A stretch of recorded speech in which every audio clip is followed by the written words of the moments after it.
Hi, my name is Emily Weiss, and my research paper is on how autism affects learning. So the main topic of this is how autism affects learning patterns, and I'm going to go more in depth with this with 3 specific questions I have come up with and researched.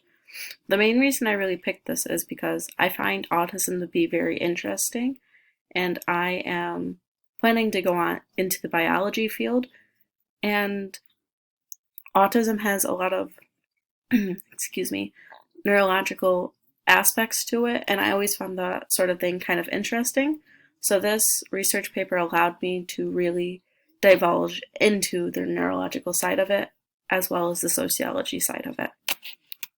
So the specific questions I have come up with are: 1, how are learning abilities changed based on neurological parts of the brain?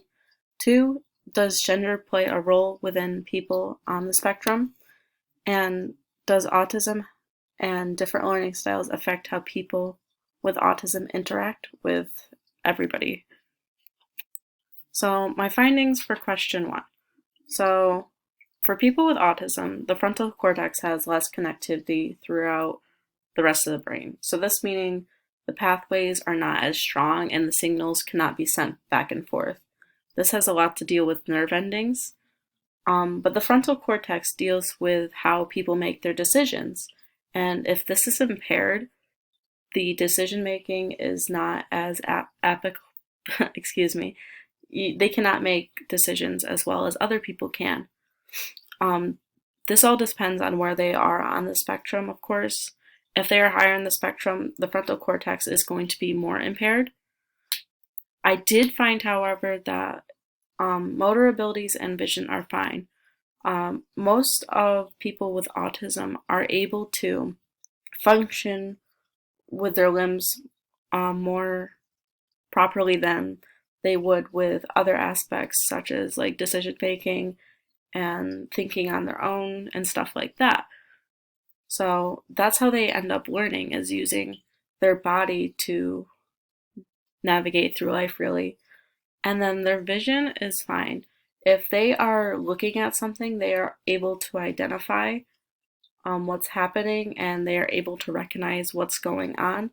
But if they're not looking directly at it, they have more difficulty doing so. So my findings for question 2: does gender play a role within people on the spectrum? This question was very difficult for me to research because autism varies very drastically from person to person. So including gender made it, I had to look at a lot of different cases to fully understand what the symptoms were of each person. And in the end, it ended up coming down to how they are reacting to everybody. So the symptoms of autism vary from female to male, which impacts their ability to learn. So some of the symptoms I discovered with a female is that they are able to use their vision more to learn, and the males are able to use their motor skills more to learn. However, both of them really did struggle to recognize emotions. One case I found showed that they could not recognize the emotion of fear, and the only way they could really do this was if they were looking directly at that person and had a clear-cut idea of what fear was. But that doesn't mean they would be able to recognize other emotions. Like I said before, it does come back to the point of where the person is on the spectrum. So if they're higher up on the spectrum, they're not going to be able to have an idea of what's going on in the world. But if they're lower on the spectrum, they're going to be really high functioning, they're going to have understanding, they're going to be able to have a job. But once they're high on the scale, it becomes very difficult for them to do things on their own, and they need someone to assist them. And then question 3, does having autism and different learning styles affect how people with autism interact with people? So this question was difficult as well, really, because there's a lot of different learning styles that people with autism have. So that have autism have struggled with social interaction. People with autism have a hard time understanding basic interactions such as hugs. Throughout my research, I discovered that, excuse me, they have trouble understanding basic interactions such as hugs. They'll see flashes of pictures in their head relating on what a hug is, but they won't apply it to specific memories that they've had with hugs. Such as if we were to see somebody that traveled to the moon, we would see flashes of like Neil Armstrong and like a moon landing, but we wouldn't be able to associate with that because we've never had that experience. The same goes with people with autism. Even if they've had that experience, they're not able to comprehend the idea, and they won't have that emotional attachment to that. And lastly, they do not identify with interactions and do not associate with their memories. So that's around the same thing of what I was just referring to. So my conclusions I have found with this is how, for the first question I found, the learning abilities is affected due to parts of the brain responding to different concepts. So they're able to understand a lot of the concepts that are given to them if they do not have severe autism.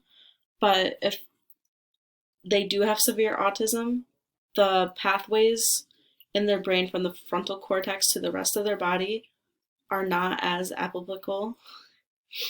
They have a much harder time comprehending. And then the second question, does gender play a role with people on the spectrum? Being one of the two genders plays a role with symptoms of autism. So the symptoms are going to vary drastically between the two. I did find a study comparing two siblings, about 4 years difference in age, and they both have autism. One was lower on the scale than the other. The male was the one that was lower, and the female was higher on the scale.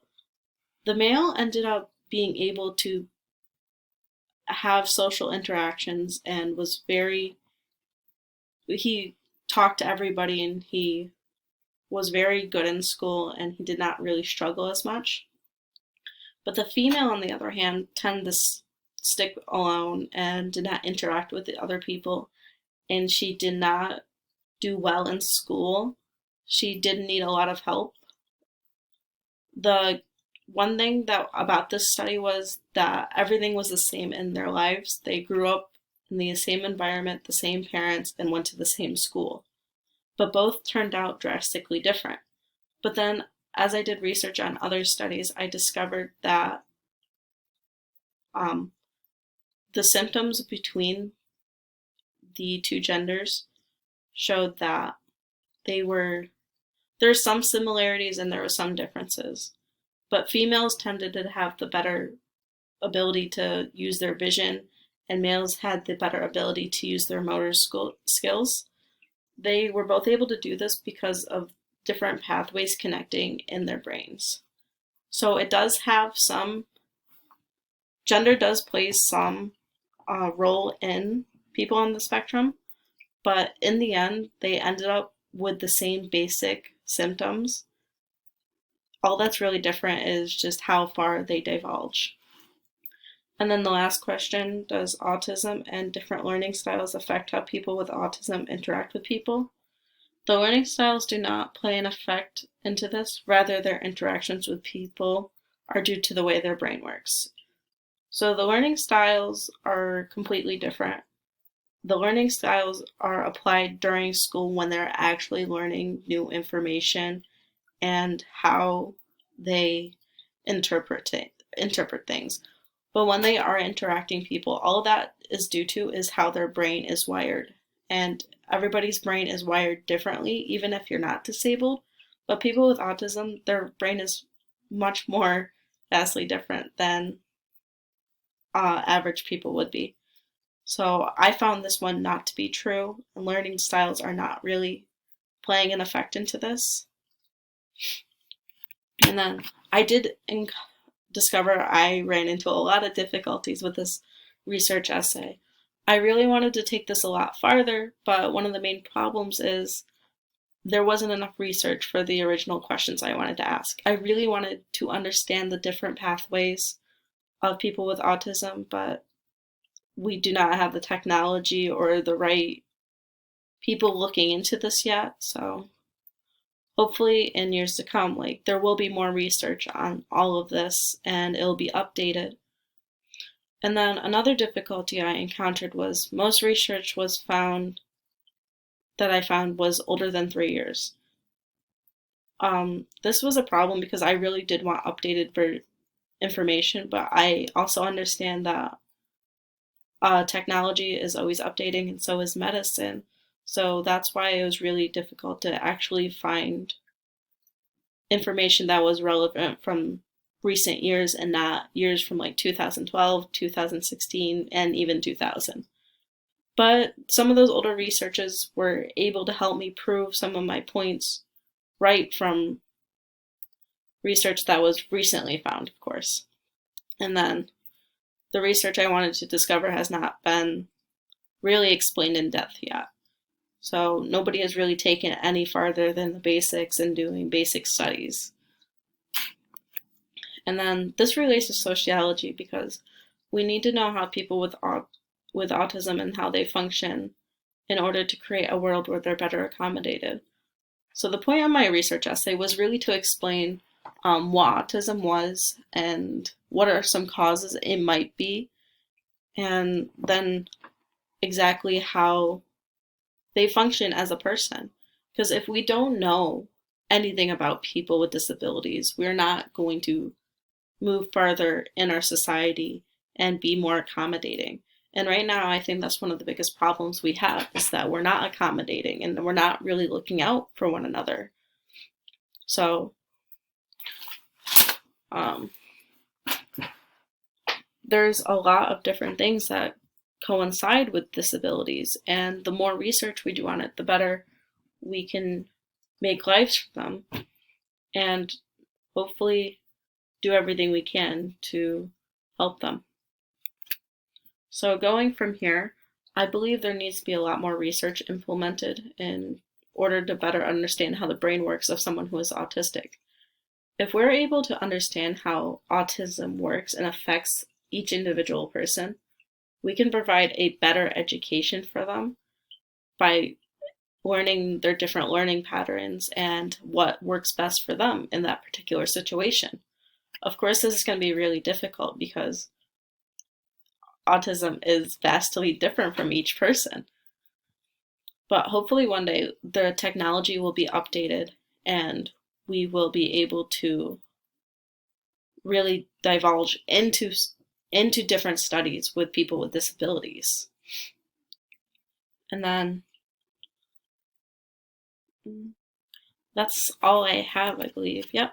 So that is my research on autism. I really go further in depth with everything in my paper, so if you're interested, please take a look at that. Okay, thank you.